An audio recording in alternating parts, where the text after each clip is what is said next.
Welcome to another episode of your favorite libertarian. In this episode, we're going to be talking about the WTF Ferro Concepts Slickster Back Panel 64 Pals Molly Thingy-mabobber. Are you ready? Oh. In the last video, you might remember me talking a lot about the Krydex Tactical Expandable Backpack, which is essentially just a copy of the Haley Strategic Fat Pack Plus. And in this, I said I am really looking forward to installing this on my Ferro Concepts Slickster. As you can see, it requires some Molly stuff to do that. And I don't have the Molly version of the back panel for the Ferro Concepts Slickster.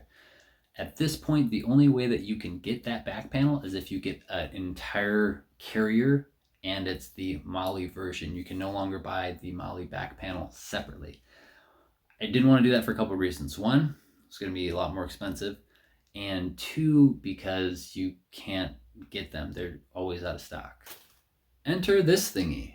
I will be putting this together with this before putting all of this onto the Slickster. And here's why. When I'm putting the Molly through and looping it through all this stuff, it'll be a lot easier to do without something hard like, I don't know, a plate or a plate carrier with a plate in it pushing up against this. Once this is all together, I'll slide it on, Velcro it, and it'll already be all good to go. Follow me on Instagram for more life hacks.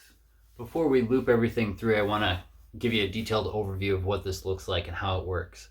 So we have these Velcro pieces here that are able to open and close for you to put around anything you have, comms, hydration tubes, etc. You also have these elastic ones as well that are keepers for anything that you might need. You could also use these for chem lights, signaling things, etc. You have a panel here that is Velcro, loop Velcro, so that you can put any identifiers on, patches, etc. One thing to note about this area is that there is a Velcro panel that is hook on the other side of this. So there's actually, when you're looping through, you're not going to see the strap come through the other side because there's going to be that other piece of Velcro in the way, but you still can loop through these sections of Molly. So just something to keep in mind.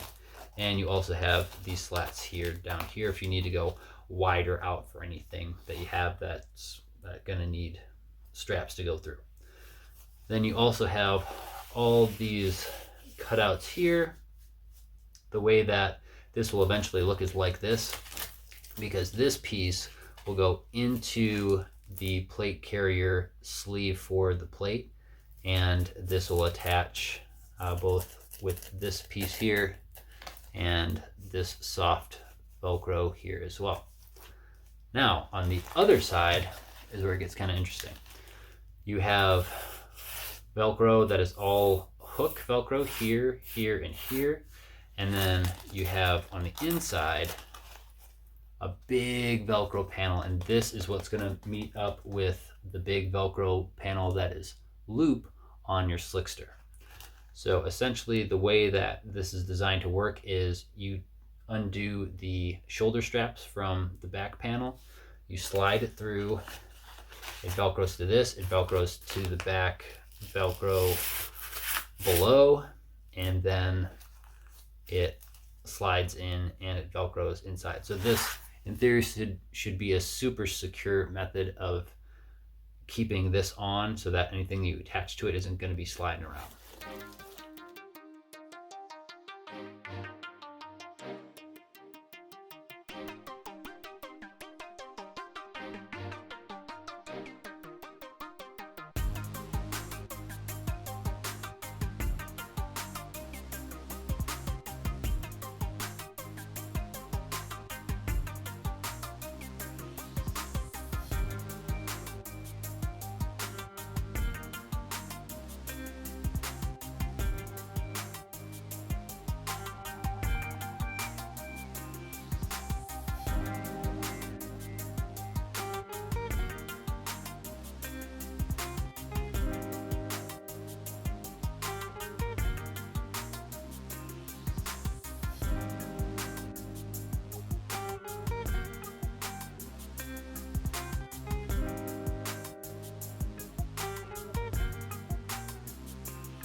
Now that this is attached, we're going to prep the back panel so that, one, if you already have your back panel adjusted to your front panel, you won't have to make all those adjustments again, and two, so that we can make sure that there's Velcro adhering, especially to this section right here. There's a few spots you'll want to adjust. I have my cummerbund really close in the center here, in the back, so that when I take this piece and put it on the front panel, or the front plate, I have a really easy indexing point, and I can still use all of this if I want to take off my 3 mags in the front and run 2 mags on the side, so I can have a more low profile setup for going prone or just concealing. That just works really well for me. So this I've actually had to widen a little bit and change things around. I can still fit 1 mag on each side in the front right here, but it's just a little bit tighter. So I've had to make a little bit of a modification because this is where your Velcro is for the bottom. As you can see, you have hook Velcro here and here, and you want to make sure you have enough to catch on the bottom here, otherwise, it's going to come loose. So I don't know how well you can see this, but I have it to where basically maybe like this much, a little bit more, is actually touching the Velcro, and that's pretty much the best I can do based on the size of my body. To give you an idea of that, I am 6'3" and 180 pounds. I have a 33-inch waist, and when I'm concealing, which I always am, I'm a 34 waist just so I can fit the gun in there too. But just to give you an idea of my dimensions, I'll put all this stuff on after we're done setting it all up so you can see how it looks in relation to the size of my body. But that's how I've had to adjust this to make it work for this so far, I think. And then the other thing we're going to need to do on this back panel specifically is take off this patch, because it needs this Velcro to adhere to this.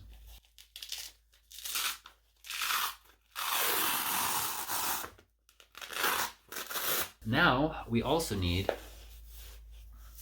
to take this off. We're going to take the whole thing off, and then we're just going to center it so we already know the spacing is good.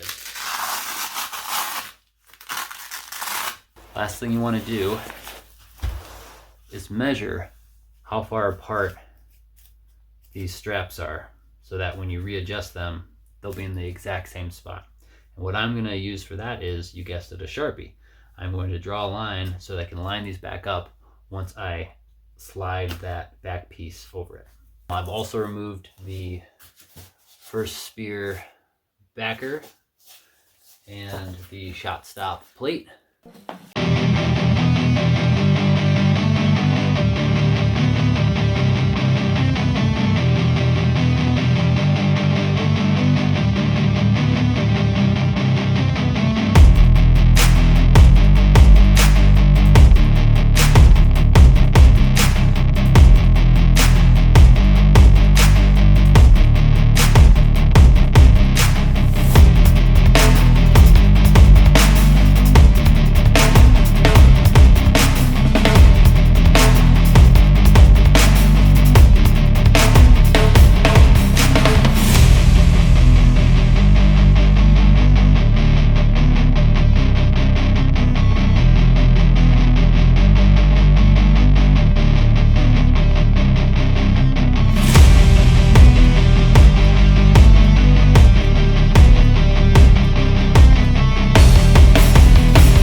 I've changed a few things around, so I want to make sure you guys are aware of those and you can determine if they make sense for you and what you're using your plate carrier for.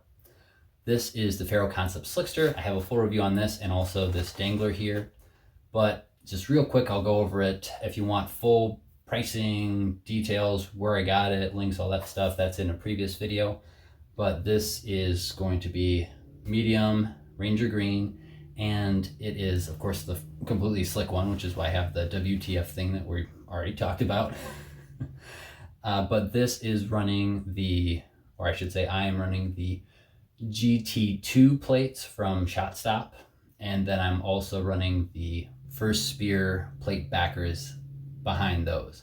And those are more just for comfort and also breathability. They help vent out the air better so you don't get all sweaty and gross, or less sweaty and gross than you normally would. And they just make the plates more comfortable. This already has a little bit of padding and a little bit of ventilation in the plate carrier itself, but it just makes it a little bit better. Then I also have the KTAR front flap. This is part of the ADAPT system from Ferro Concepts. It's great in that you have the ability to easily re-index your mags, and they come out easily, but you still have good retention. The downside is if you take all your mags out, you can't have this lay flat because you have the Haley Strategic plastic inserts in there. If you want to make this a little bit slicker of a setup to either conceal or to have more fun going prone, then you can take this off, take out at least 2 mags, which is probably how I would have it set up. 2 mags, put them in the side cummerbunds here.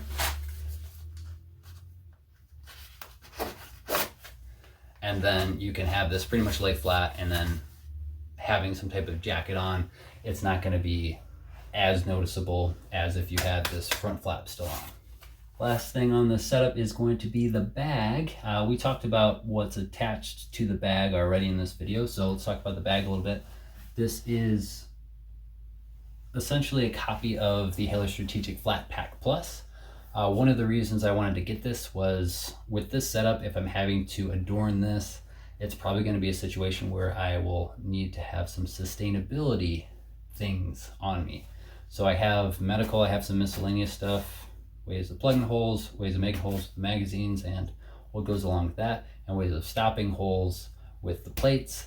I don't really have anything to protect me more long-term in terms of survival type stuff. So food, water, those are kind of important.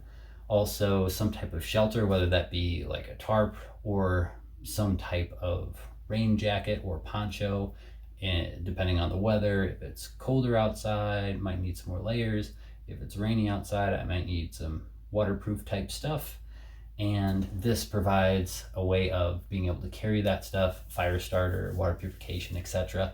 I can put it all in here, and then if I need to store more, I can just expand it and I can put a lot more in the bag. But I'd like to see what I can get away with in its flat configuration. Pros and cons to this backpack semi-permanently attached to setup. Pro is that you're not going to have any backpack straps if you do want to have a bag on you. There's no additional straps here, so when you're shouldering, you're not going to have any issues doing that. Nothing's going to get caught up in a brace or a stock in this area. And if you have any buckles or straps or D-rings or anything, it's not going to impede you being able to get a nice flush fit to your brace or your stock. The downside to this is if you want to get to anything in it, you have to either take it off completely, I mean take your entire plate carrier off, or you have to have a buddy with you to get in there and you have to explain where the thing is, how to get to it so he can get it for you. If you have a backpack, you can just easily take it off and then get to the thing, put it back on. Again, check out the review on this if you want to know more, but it does also come with straps. So if you did want to run this as a backpack, you could do that too. The dangler is a Krydex product that is a knockoff of the Spiritus Systems sack. It's a knockoff of the V2 sack, I believe. All the specifics, pricing, what I have in this, in that video that I've already done on this, so check that out on the channel. It's the Krydex Tactical something something something. It's a really long name. Anyway, the reason I bring this up is that I did move where this is located, and you might not be able to tell right off the bat just from looking at it, but it sits a lot more flush than it did before. I watched a video from Hopfeld, and he had his set up the way that I have mine now, but before I had it attached right here in between the placard and the front of the plate carrier. Now I have it where the Velcro actually goes inside where the Velcro is to close the bag for the plate, and that has it sit a lot more flush. Now I can't easily like rip this off if I need to give it to somebody, but it sits a lot more flush. And what's nice about that is that when I'm working out in this, it's not flopping around, it stays nice and rigid and secure. And I do recommend, if you are going to be having a plate carrier and envisioning yourself using it in some type of strenuous situation, that you do strenuous activities in it, like run, strength training, weightlifting, that kind of stuff. I do deadlifts, squats, push-ups, all sorts of stuff with this plate carrier on, so that if I'm ever in a situation where I need to use this, I can move really easily with it, or I guess relatively easily to how it would move without this on. All right, it's time for a super quick honorable mention as far as gear goes from WTF Ideas. Real quick, I don't even have this product anymore, I already returned it, but I do want to give you some really initial impressions on it. The turnkey rig that they offer, a bunch of different H-harness systems that you can get with it, but the placard piece, I guess you could say, itself is 5 AR mags. No problems with stitching, quality, any of that stuff. Super configurable, bunch of different colors, but we'll talk about why I decided to return it. Big reason why is all the excess strap and no way to rein it all in without having to do permanent modifications to it. Because I buy and sell gear, I test out gear. If there's something that doesn't work for me, I want to be able to resell it and have it in its original configuration. But while using it, I want to have it, work for me and not have a bunch of excess strap just moving around. It's not very low drag. I got the 01 H harness, and I probably shouldn't have, because it has adjustment here, which is weird. You don't usually see that in an H harness, any adjustment here. It's usually right here, but it had adjustment here, and the keepers for the additional strap that was hanging off, in order for it to work, you had to kind of put it way up here. If you do that, then when you're shouldering, that's digging into you and you can't get a nice flat weld, if you will, for whatever you're shouldering. So that wasn't great. But then there was also the excess strap for this strap that would go here and the strap that would go down here. Problems with that: you would either, to make that work and not have a dangle, you'd either have to snip the excess and then burn it with a lighter. There goes your resale value. Or you could purchase additional keepers for additional money and then try to slide them in, but the end of the straps is a little bit thick. You know how they kind of do the stitching over itself and kind of like fold it around? You might not be able to thread that through with that big chunky thing at the end, so that's not great. So you might end up having to cut it anyway. Now, if that's not a big deal to you, it would probably be a great rig, and I would not go with the H harness that's the 01 model. I would probably go with, I want to say it's the 03. I'll put in a picture of it so you can see it. That one doesn't have adjustable in the front. So that combination you would probably do really well with. That's all I want to tell you about that. Well, that's going to do it for me and the Ferro Concept Slickster Molly adapter thingy from WTF Ideas. If you have any questions, leave them in the comment section below. I'll try to provide links, but I believe it's WTFideas.com or WTFidea.com. Try both of those, you'll probably find it, but I'll see if I can get away with providing links. If you like this video, I appreciate a like. It makes me feel good. If you could share this with a million of your closest friends, that would really help out. If you like tactical gear and just like hearing the word and saying the word tactical, be sure to subscribe and click that notification bell. If you'd like to support my channel monetarily, you do so by clicking the subscribe star or Patreon links below. And as always, thanks for watching.